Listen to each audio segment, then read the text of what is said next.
हमारे वृंदावन के एक बहुत बड़े ललित किशोरी जी करके स्टेट के एक राजा थे, और वो जब वृंदावन आए, वृंदावन आकर के जैसे ही उनको ठाकुर जी का दिव्य अनुराग प्राप्त हुआ तो सब कुछ छोड़ करके वहीं साधु बन गए, वहीं रहने लग गए। उनका नाम था ललित किशोरी जी। उन्होंने अपना एक भाव प्रकट किया, और भाव प्रकट करके उसमें बड़ा सुंदर ऐसा चित्रण किया है महाराज कि रुचि कर संवारे नहीं अंग अंग श्यामा श्याम। जिसने अपनी रुचि से, अपने प्रेम से, अपने भाव से श्यामा श्याम की सेवा नहीं की। एरी अंगार पर नाना कर्म कीवे पे, उनके अपने हाथों से नाना कर्म करने पर धिक्कार है, जिन्होंने भगवान की सेवा अपने हाथों से नहीं की। रुचिकर सवारे नहीं अंग अंग श्यामा श्याम, एरी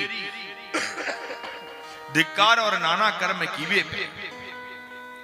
पायन को धोय निज करण न पान कियो, अपने हाथों से प्रभु के चरणों को धोकर के चरणामृत का पान नहीं किया।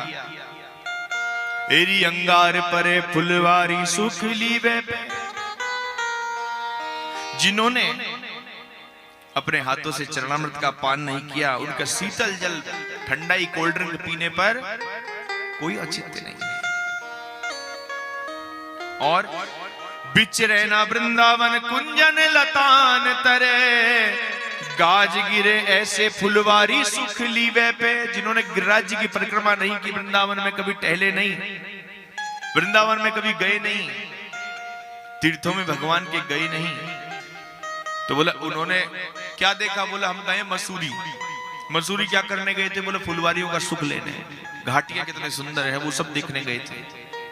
बोले तुमने क्या देखा? फिर ललित किशोरी जी कहते ऐसे फुलवारी का सुख लेने में कोई सार नहीं है। बिचरे ना वृंदावन कुंजन लतान पर, गाज गिरे ऐसे फुलवारी सुख लीवे पे। ललित किशोरी बीते बरस अनेक, दृग देखे ना प्राण प्यारे, छांड ऐसे जीवे पे। ललित किशोरी जी कह रहे हैं अरे ऐसा जीवन में धिक्कार है, अरे जब तक हमारे श्याम सुंदर को हमने इन नेत्रों से न निहार लिया तब तक तो ऐसे जीने में क्या जीना है।